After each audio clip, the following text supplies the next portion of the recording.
What's going on, everybody? Today we're going to be taking a look at the newly released Bumblebee movie Soundwave from Cybertron. I ended up finding a couple of these at Walmart here where I live, and I picked both of them up so that way I could guarantee one of my friends or my brother a copy whenever they get the funds, and then they don't gotta hunt them down because people are snatching them up so they can sell them for upwards of $100. One of the groups I am part of shared a picture of someone literally selling this $30 action figure for $100. So if you see it and you want it, go ahead and grab it before it's too late. Anyway, getting into the review proper, I actually have the box this time because it's a new guy. So first we'll take a look at the box itself. There you've got it. Studio Series number 83, Soundwave. 8 plus Hasbro Transformers, Generations Takara Tomy sneaking up there on the top. Transformers Bumblebee is the film he is from. The top is Bumblebee, the bottom is Barcode and all this other stuff. Side of the box, Generations Transformers Authentic type deal with an Autobot symbol, because that's generally what they show Transformers with. Back of the box, more information like the bottom. You've got your multiple language bio there, 29-step conversion. Shows off the backdrop. Then you've got him in his robot mode, which I like, and his vehicle mode, which I don't put the weapons there, and people have said that where I put them makes it look way better. He kind of looks like some kind of weird crab cake, but when I put the weapons on where I do it, he almost looks like a blue snow speeder from Star Wars. So there you go. This side of the box, he's a Voyager class Studio Series. There's a close-up of his on-screen image there. What we saw on the front of the box, same image, just closer. We'll go ahead and bust this thing open so we can take a look at the backdrop real quick before we say goodbye to both of them forever. Alrighty, so inside the box, he's got his backdrop, but in front of it, with pretty much the same image but whited out, was something he was clipped to. But then you've got the actual backdrop, which has got the appropriate colors and whatnot, and you can go ahead and stand him on here. And if you get Core Class Ravage, then you can have him eject Ravage, and it can be like the movie, yay! And then also you've got his instructions here, which I never used, and I looked at this morning just to look at them, and it actually has instructions for when you have Ravage on what to do with his accessories. I guess his accessory and Ravage himself is a secondary accessory, so the whole set, how it combines with this in its modes, and there's the instructions, and I don't care. And also I don't care about the backdrop either. We'll take a look. It is a Cybertronian cityscape kind of deal, and it's gone. And the reason we're starting off in robot mode today is because his vehicle mode is what it is by the nature of it, and so I figured since some people might want to see that mode and how to get to it, we'll go through that transformation first, and then we'll do some size comparisons and take a look at his vehicle mode, and then we'll transform back into robot mode and take a look at the details of this then. So we're not really going to focus on it now. What we're going to do is pop his back cannon off, and I'll just detail how those attach when we go back to robot mode. So I'm not going to focus on them too much. They're going to sit off to the side. And to start transforming him into vehicle mode, we're going to go ahead and flip his head around. Go ahead and fold the front panels on his arms up. Well, actually, no. Before you do that, these are on friction hinges, and they like to come off. So the less pressure you put on them, the better. So what I found is easiest to do is actually to rotate his arm up at the shoulder, both sides. Then fold the panel out. You've got these little hooks here, and you've got just little tab holes. There's 2 of them molded, but it's this outer one you want to use, and it's going to come over and go over that hook. And I want to try to keep his arms oriented the way they were, so that way it doesn't just look like I've randomly turned them. And so they're going to hook over that. You're going to fold out the back of what his shoulders were, fold his arms out and rotate them. Then you're going to open up the back of his forearms and fold his hands in. And then there's tabs on the sides of his torso that are going to go into slots on his forearms. And you want to make sure that when you bend them in and slot them in, that you give this area on the back of his, below his elbow a push to make sure it's in all the way. And then you can close these flaps down over his arms to kind of give the back a little cohesion. As far as the legs go, you're going to turn them towards each other. And then I'm going to get the feet oriented now. You want them so that way when you fold them up, you want this gray section to go inside the foot like this. And then that's how you know that you've got the foot right. So that way when you fold it back down later, it'll be in the position it needs to be in. And you don't have to struggle with it when you've got all this trying to come together. So we've got the feet lined up here on the back of the legs. We're going to go ahead and open up these panels. And they will open up in the direction the feet are, so it's all going to come together on that same plane. Fold the panels all the way out. And then you're going to bend at the knee and rotate the panels in. And you might want to spread the legs a little bit so these little panels aren't running into each other. You're going to fold them down 90 degrees, and they are going to come together. But you want to make sure that you push the knee back all the way, and you want to actually push it together by pressing the bottom white piece and the top blue piece here to make sure it's angled correctly. So we're going to go ahead and make sure we do that on both sides. And then you can bring the pieces together in the middle, and they will tab into each other and sort of tab into his crotch region there. Excuse me, I have the sniffles. If I sound any different, now you know what I sound like when I've got a cold versus normal. And then, once we've got his legs positioned, we'll go ahead and fold the feet so that way the gray is covered and there is a slot in his foot specifically meant for this tab on his forearm. Go ahead and tab that into place.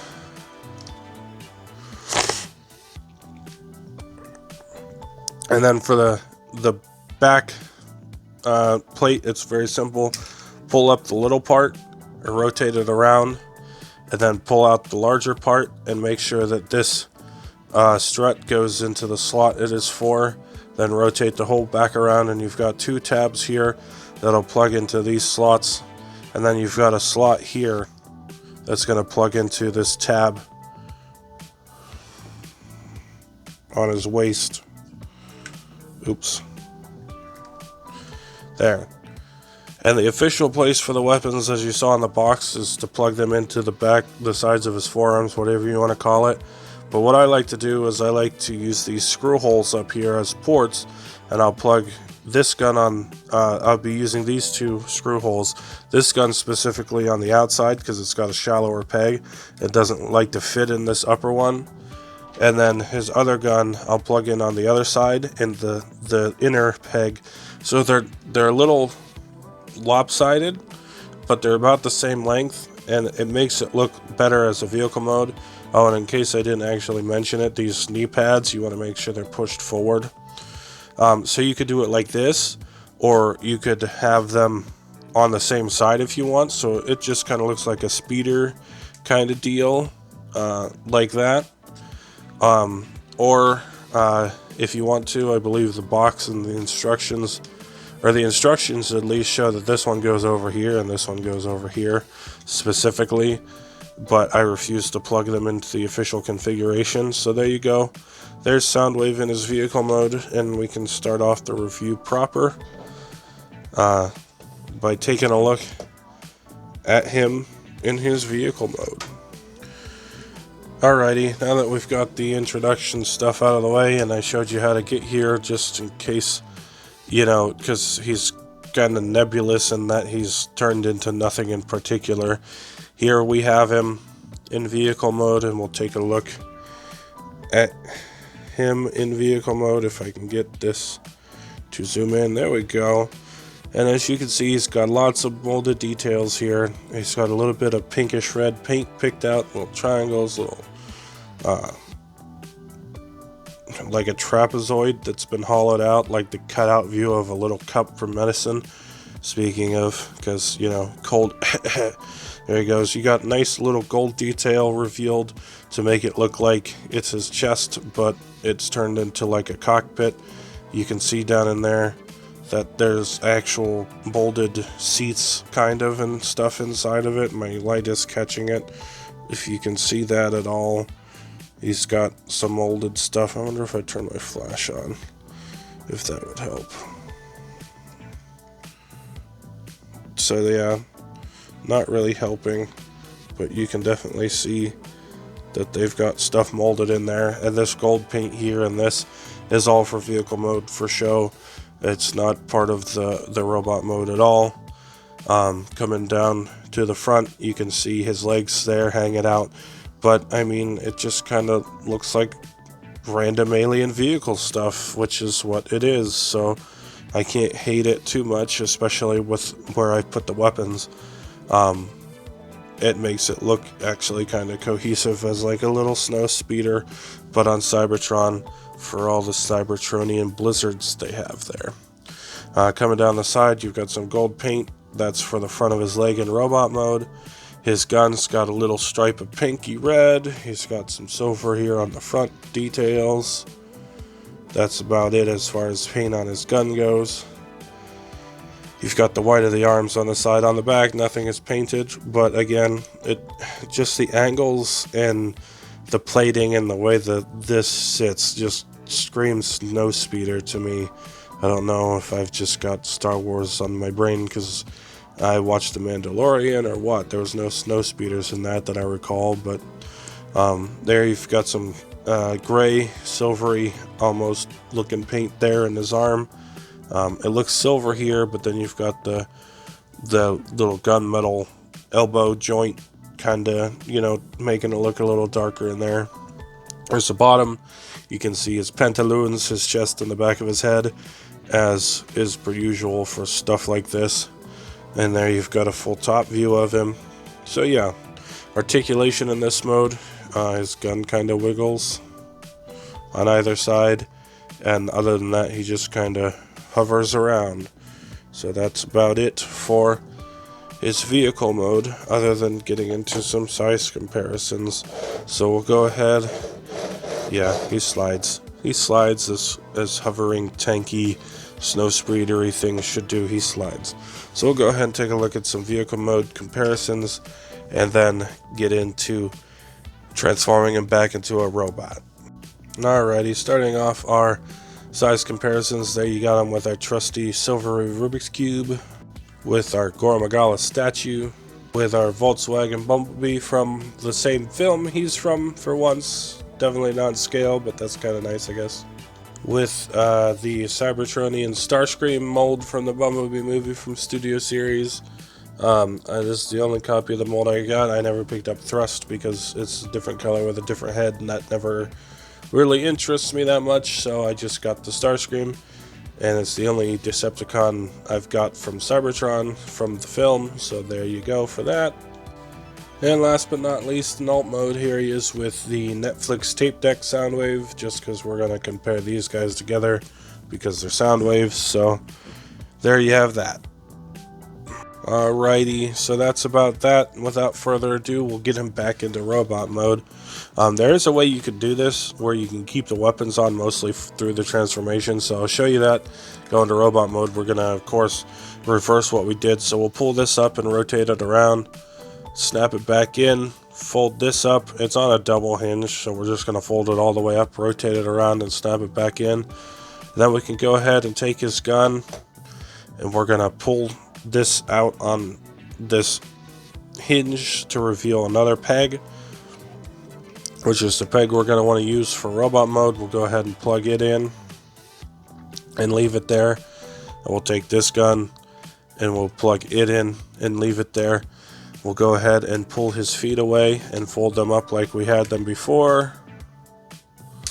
If they'll cooperate, see how those spinning around. We'll go ahead and pull his legs down and apart. Fold up these panels. And then pull his legs out. What I like to do when I'm doing this is I'll get his knee joint caught with the other part of his leg, and that's how I know his leg's going to be nice and solid and straight. So we'll get that out. We'll go ahead and rotate them so they're properly sideways, and fold in the little shins, the back calf area if you will, and we'll fold his feet down into place. And for that we're just accordioning everything in and rotating his foot. We'll go ahead and fold these out, his legs out I guess I should say, to the side. We'll pull his arms from his chest, rotate them so that the way the little tab is forward, and rotate them all the way forward on both sides. Open up the back of the forearm, fold out the hand and close it back up. No hollow space necessary, which is kind of nice. We'll go ahead and collapse these panels down, push those up a little bit to detach them, and then fold them in and fold the arms down, and then rotate them down at the shoulder so we're not popping those panels off. Rotate his head around, fold his gun down, and there you've got him in robot mode with his gun on his back. We'll go ahead and take a look at his details, and then we'll move the gun into his hand and get into some, well, no, we'll do some posability and then we'll get his gun in his hand. So we'll go ahead and looking at his details on his face. We've got some nice pink red paint on the visor. It goes nice with the stripe on his gun I mentioned earlier. You got some silver, and I want to say this blue is also painted in the middle of the visor because it's a similar coat of paint to this back panel here. If I can get it out, this part of blue is painted because this is clear plastic to look into those details. So that's the same paint they've used for his mouth plate. Got a little bit of silver on the sides there until you get to the back half of the head, which has no paint, and a big old clear plastic looking light pipe bubble with a painted visor. 10 out of 10. Going down the chest, you've got those gold stripies on the side that he's known for with the gold and red paint. Nice Decepticon insignia. If you had the Ravage core class, you could open his chest by pressing the button, and there you can see the faux chest in the back, just looking like some detail in there. And then you just clamp that back up. As far as the shoulders go, there's no painted detail, but they're molded nice and cohesive. These don't really tab in though, they're just kind of flopping around. So when you go to move his arm, instead of moving his shoulder, you're just going to push that out of the way. So you got to hold the shoulder when you move it. You got a little bit more of that pink red paint on his wrists there, but only the front half. This back molded section for the flap is not painted. Getting some MPM 04 vibes off of that. You've got some silver paint down here on the waist with some white and some red, and I can't tell if that's little dots of black or if that's actually like a divot in the mold. I want to know. It looks like they're actual physical holes, but it's hard to say without some kind of pick to feel them out. Gunmetal on the hands, in this inner strut as I mentioned earlier, and on these hip joints. White legs, white knees, gunmetal going in the knees joints. You've got those painted cups and triangles on the back of his leg there for detail. On the front of his leg you have the gold like I mentioned. Coming up the side, he is kind of stocky and squat, and you know that's I'm okay with that. I was a little shocked by his not his posture, but his stature, getting him out of the box. But the last Soundwave that I got was the knockoff Soundwave from Prime, and he's a spindly little drone. in that. So this was a little bit the opposite direction. There's the bottom of his feet for you. And so it kind of caught me by surprise, but I'm used to it now. We'll go ahead and move his gun. He's got full 360 on his head for the transformation. It is a ball joint, so you get some up, you get a little down, kind of a little bit side to side. He's got such a big noggin, but you do get a little, as the aforementioned shoulder flaps don't tab in, so you can move them out of the way on this joint if you want to use that as your shoulder instead of actually moving his shoulder. But if you actually move his shoulder, it will go a full 360, and then his arm moves up on that transformation joint to get your upward movement, which isn't the most ideal thing, but it's not as bad as it could be. And then you've got your bicep swivel, you've got your elbow bend. It's double jointed for the transformation, so you can get just 90 degrees like that, or you can get 90 degrees higher up, but you can't really do a traditional double bended elbow bend. It's just 90 degrees higher up or lower down. The wrist has no swivel, and it wiggles a little for transformation, and that's him from the waist up. His waist front flap will go forward, and that'll let you get a full 360. But if you want this down, depending on how far his waist is, it will be pushed out by that, which is kind of a bummer, but that's okay. With this extended again, he can push his foot pretty much all the way forward. His leg can go all the way back. Why did I say foot? Leg. Got full, pretty much outward movement at the side. You've got the thigh swivel. It's not a full 360, it will stop, but it gets you as much range as you're going to need.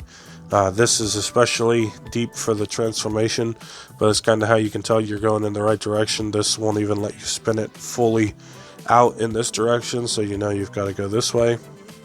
His knee is double jointed for the transformation, so you can bend it at the bottom and a little bit at the top, or you can bend it really far back at the top and just let the bottom sit, depending on how you want your leg bend to be. And you can move this part that we move for transformation out to accommodate your knee movement to make it look cohesive either way you do it. His ankles have a tilt in because they're on that series of hinges for transformation, so they tilt in, they tilt forward and back, and they got a swivel on the ankle that they built into the transformation. Look, ankle swivels. It's just got some ankle swivels. It don't got wrist swivels, but it's got ankle swivels. So we all know someone who'd be happy about that, because not even Masterpiece Soundwave Takara Masterpiece Soundwave tape doesn't even have ankle swivels.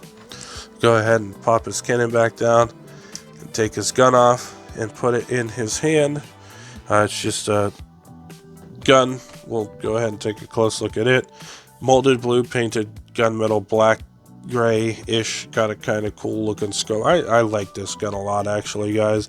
I'm not gonna lie. I'm kind of smitten with this gun. It just looks really cool, and I like it a lot. And we'll go ahead and just plug it into his hand. His hands are molded open, but they've got the groove, so he can still hold his guns. And there he is in his robot mode with his accessories, just ready to launch Ravage, basically. If you wanted to, I haven't tried this yet, don't know why, but we'll go ahead and do it now.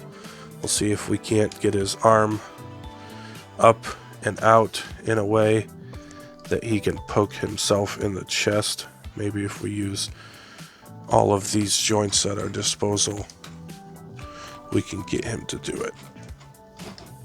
Why aren't you rotating forward now? Because the camera's on? That's probably it. The outward movement.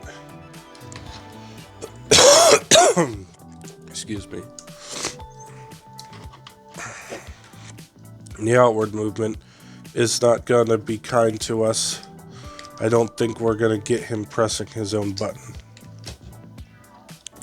Even with the elbows the way they are, with the design of the shoulder movement, it's probably not going to happen. At least not as much as I'm willing to play with it right now on camera. And I never really bothered to look before. So score 1 to the Netflix tape deck for that.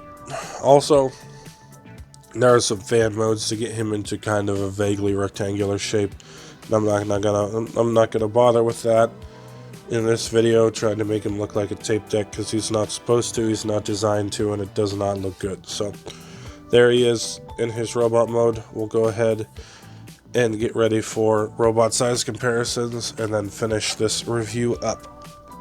Alrighty, starting off size comparisons with the usual suspects. Here he is with the Rubik's Cube, Gormagala statue, and the Bumblebee movie Bumblebee. Once again, this is not in scale, and it's his Earth mode, but same movie, so that's cool, right? Here you have him with the Aerial Commander Starscream. They're pretty much the same height. Soundwave has got a much bigger head, and Starscream is kind of lanky in the thighs, but judging by the amount of, difference they looked size-wise in vehicle, you can see that a lot of that was just Starscream's wings as far as the mass of him goes. But there you've got that. Here you have him with the Netflix Soundwave, and as you can see, he's a lot shorter. Just got a lot of bulk to his legs, and he comes with the Laserbeak and the Ravage, which were a pair of Battle Masters for about $10 basically, which means they're each worth about half a core class. So if you got the Ravage for this Soundwave, they'd have a similar price point. His backpack came undone, I just noticed that. Looking at the figure here, must have been when he fell over earlier. But so the Ravage core class accessory would be an equivalent price point comparison to the Laserbeak and the Ravage, and since this is the Netflix set, I want to say it was $40 as opposed to $30, which is your standard Voyager where I'm from. So he was $30, he was $40. If I pay the additional $10 to get the Ravage, it'll be a monetary equivalent to this guy, and these two are worth a core class together with what they were originally branded as. So you get one less minion, but it's going to be bigger, and it's going to be the same price point either way. So it just, as far as I'm concerned, once I get the Ravage, they'll have been equal amounts of money to procure. So I don't really have a winner here per se. I like this guy, and I like the tapes, and I like this guy a lot. And even though his alt mode is kind of wonky, his alt mode's not perfect either, because it was reworked from a spaceshape. So there you go. There's your comparison for the Soundwaves. And last but not least, there he is with the Masterpiece Optimus Prime MP44 mold. This is my Silver Lake KO. I do like the transition here. Like I said, I want to say I was talking about it when I reviewed him with the MPM 12 I had with him, how these guys look like What If This, but actually live action, which is what the Bayverse pretty much ignored. But you can see here, and it looks nice. And yeah, normally I have the main figure posed opposite these guys, so that way, they're not facing the same way per se, but with his shoulder cannon, I wasn't going to be able to do that unless I switched shoulders, and then people would complain that it was on the wrong shoulder, so here you go. That's that for size comparisons. And that about does it for my review of Soundwave. Vehicle mode, when I moved the weapons around, it made it look a lot better. I did some mental gymnastics, and it kind of looks like a Star Wars ship to me now, which is kind of the point, I suppose. It's just an alien vehicle, and if you look at it just at a glance, all you're going to see is a legless crab, especially with where they have the weapons in the instructions. But if you move the weapons and you actually give it a chance, it doesn't look that bad as a vehicle. I like kind of, making it putter around and stuff when I've been playing with the guy. But you know, that's that. And the robot looks just fine to me. I don't really have any issues with it at all. It's a little stocky, like I said, but that's just because of my mindset comparing him in my brain to the Soundwave from Prime. If you compare him to the original... Oh, I'm sorry. I'm yawning. First day back at school for the kids means that I had to wake up early today. My son actually is getting on the bus even earlier than before. So I was up way early compared to what I have been, and early compared to what I had been before the holiday break too. So I'm a little sleepy. Anyway, moving right along. The tape deck guy is kind of stocky in his proportions, at least as far as the for Cybertron version goes. So I can get past that. The gun, like I said, his gun looks really cool, and his head is kind of big, but his chest is really big too, so if they had made his head a little smaller, it would look really, really weird on that big old chest. So I'm not going to complain about either. Not either. The only thing I'm really going to whine about is that I feel like if they tried hard enough, they could have put some wrist swivels in there, but because it's not integral to the transformation, they took it out, because he's got ankle swivels that are integral to the transformation, so we can't have it all. This figure would basically have, apart from the shoulders being wonky, other than that, he'd basically have masterpiece level articulation if he had wrist swivels, and that makes me sad. Anyway, hopefully you liked this look at the Bumblebee movie Soundwave from Studio Series. I will not be doing robot to vehicle, then back to robot transformations very much in the future. I just thought with this thing being so, you know, just woo as a vehicle, it's not cohesive. You might want to see the robot to the vehicle first. Anyway, there I am, back to my old habit of saying anyway. Go ahead and give the video a like if you liked it, and it'll help me get into that good old YouTube algorithm. Go ahead and subscribe if you want to go ahead and check out more of my videos. I'll have playlists in the description. I'll link my social media accounts, Twitter and Instagram, so you can see that I'll post before I have videos out. I'm shooting this the morning it's going to come out, so this one is not going to have any kind of a heads up, but most of the time I try. I missed it at Christmas, but it was also Christmas, so not a whole lot I can do there. And go ahead and ring the notification bell if you want YouTube to let you know when you're subscribed. And with that, I'll see you guys next time. Oh, one final note. This is taking over the Monday review slot, so Hans review is going to be pushed into next week. So sorry for that, I guess, Hound. Sad. We'll shed a tear for you. And that's it.